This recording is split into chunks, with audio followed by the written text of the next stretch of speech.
You will be shocked to know the cost. तो मैं गई थी रिसेंटली नोज पियर्सिंग करवाने के लिए, बट मुझे नहीं मालूम था कि ये छोटी सी चीज के बारे में मुझे इतनी सारी इंपॉर्टेंट बातें सीखने को मिलेंगी एंड इतनी सारी नॉलेज भी गेन होगी। अगर आप भी नोज पियर्सिंग कराने का सोच रहे हो तो ये वीडियो आपके लिए फुल गाइड रह सकती है, बिकॉज इसमें मैं कॉस्ट से लेकर healing process and after nose piercing सब कुछ शेयर करूंगी, और इसमें बहुत सारे ऐसे टॉपिक्स कवर होंगे जो कि आपके लिए जानना बहुत ज़रूरी है एंड आपको बहुत हेल्प मिल सकती है।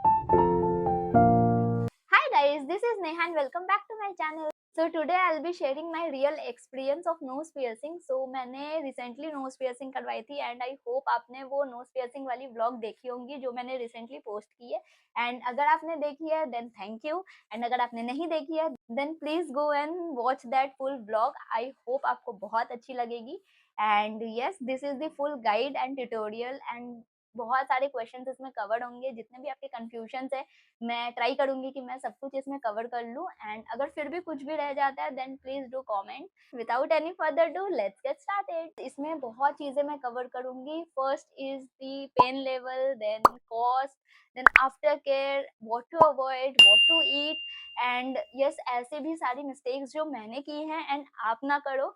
सो ये बहुत ज़्यादा आपके लिए हेल्पफुल होने वाली है। सबसे पहले इम्पोर्टेंट है ना आपको मेंटली प्रिपेयर होना कि अगर आप नोज़ पियर्सिंग के लिए जा रहे हो तो आपको बहुत श्योर होना पड़ेगा कि आपको नोज़ पियर्सिंग करवानी है।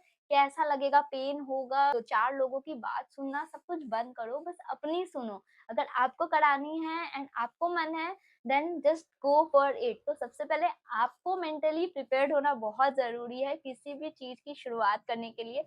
बिगिन ही इससे होनी चाहिए कि आप बहुत श्योर हो किसी चीज़ को लेकर, ताकि बाद में आप किसी की बातों पे ना हो। अगर आपने मेरी व्लॉग देखी होगी ना तो आई एम सो श्योर कि आपने ये भी नोटिस किया होगा कि मैं कितनी ज़्यादा डरी हुई थी एंड मैं बहुत ज़्यादा पैनिक कर गई थी। मैंने बार-बार वहाँ पे पेन के लिए बोला है बिकॉज़ मुझे गाइड करने के लिए कोई नहीं था एंड मेरे को बहुत ज़्यादा ही डर लग रहा था कि कितना पेन होगा। But trust the process guys, trust me, बिल्कुल भी नहीं होता है इतना pen. So once you are mentally prepared, just go for it. And the second thing is कि जाने से पहले आप जहाँ से भी करवा रहे हो मेक श्योर कि वो बहुत अच्छे से करते हो। उनकी रिव्यूज चेक करो, उनसे खुद जाके पर्सनली पहले बात करो कि आप कैसे करोगे एंड वहाँ का पूरा प्रोसेस जानो। आप क्लिनिक से भी करवा सकते हो या फिर आप पार्लर से भी करवा सकते हो। मैंने पर्सनली पार्लर से करवाया था। आप वहाँ पे जाके आप पहले अच्छे से बात कर लो कि भाई कैसे कराओगे, क्या होता है, क्या प्रोसेस है। एक बार बातचीत हो जाने के बाद ना आप खुद भी कॉन्फिडेंट हो जाते हो। बहुत ज़रूरी है कि आप उस जगह के बारे में खुद जाके तो जाँच करो, बट दूसरे से भी पूछो कि अगर कोई वहाँ पे विज़िट किया है तो वहाँ के रिव्यूज़ भी बहुत ज़रूरी है।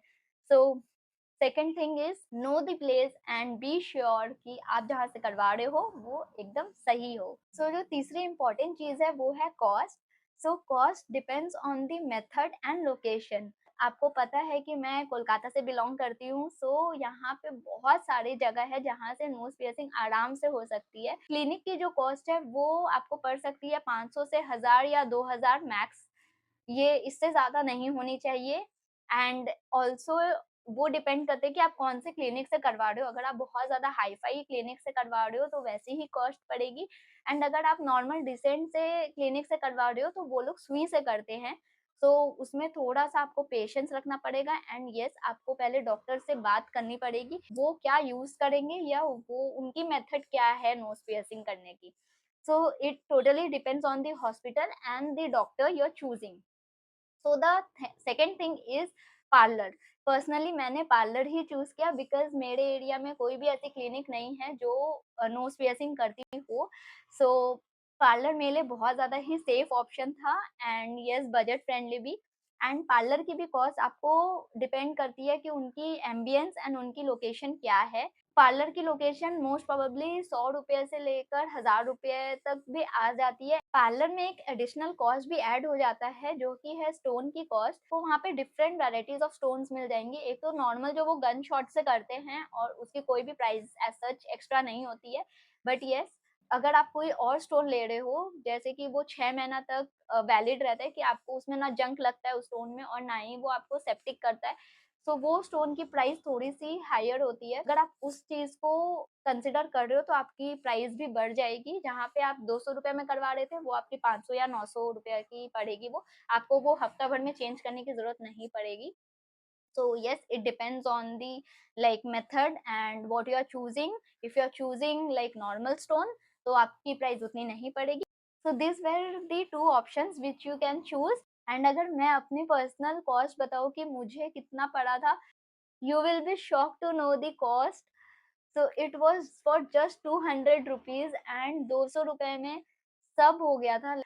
मेरा बहुत ही छोटा-सा पार्लर था, इतना ज़्यादा कॉस्ट नहीं था, बट येस मैंने बहुत रिसर्च की थी एंड मैंने अपने फ्रेंड से भी पूछा था कि वो कहाँ से करवाई है। येस, एक ट्रस्टवर्दी पर्सन था मेरे पास जिस पे मैं रिलाई कर सकती थी। मेरी फ्रेंड ने भी वहीं से करवाया है, इसीलिए मैंने भी वहीं से करवाया and ₹200 was like very decent amount to pay for a nose piercing. और वहीं उसी के पास में एक और पार्लर थी जिसका मैंने कॉस्ट पूछा था, it was 500 to 600 rupees. Comparatively मैं जहाँ से करवाई हूँ और जो ये 600 वाली जो पार्लर थी, वो उसका एम्बियंस भी थोड़ा-सा अच्छा था एंड थोड़ी-सी बड़ी पार्लर थी, तो वो अपने एम्बियंस का पैसा आई गेस ले रही थी। So yes, this was the difference and ये डिफरेंस तो हमेशा आपको मिलेगी, चाहे आप कहीं से भी हो। Cost will depend on the location and the ambience of the parlour. Video बहुत ज़्यादा लंबी हो रही थी, इसलिए ये 2 पार्ट में आएगी। आपने फर्स्ट पार्ट तो देख ली जिसमें आपको कॉस्ट, एम्बियंस, आपकी कॉन्फिडेंस एंड नोज़ पियर्सिंग के पहले जो-जो चीज़ की रिक्वायरमेंट है वो मैंने सारी शेयर कर दी है एंड सेकंड पार्ट में ऐसी भी इन्फॉर्मेशंस रहेंगी जो कि आपको कोई नहीं बताएगा एंड वो मेरी सेल्फ एक्सपीरियंस है। इसमें आफ्टर केयर एंड आपको क्या-क्या खानी है, क्या अवॉइड करनी है, ये सारी चीज़ें भी बहुत ज़्यादा ज़रूरी है ताकि आपकी ब्यूटी नाइटमेयर में ना बदले। I hope you found it useful, the first part. Stay tuned for the second part and don't forget to like, share, subscribe. I'll be meeting you soon with the next part. Till then, bye, take care and thank you for watching.